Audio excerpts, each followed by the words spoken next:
that we fill up all these gaps and make Apache Hadoop Enterprise ready, right?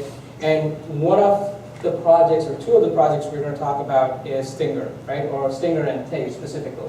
So I'm going to follow the same theme that Elliot had, is to make the interactive queries better, right? And we all know Hive has certain gaps today. It is great for querying large amounts of data, but it's not that fast for interactive querying or doing dashboarding type of work. So around 6 months ago, we started working with Facebook to invest more heavily on Hive because primarily all of the customers who are using Hadoop today are using Hive as their data warehouse or extension to that data warehouse.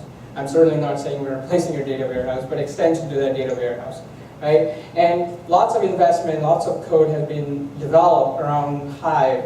And the way HiveQL was built was kind of difficult originally, initially, when they started contributing to it.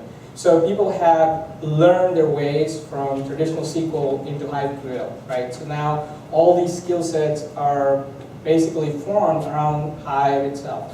So we wanted to take Hive into the next generation Hive, which supports interactive querying, dashboarding, visualization, so that you don't have to run a query, go get a cup of coffee, and your results will be there, right? So that you need to interact with the system at a large scale.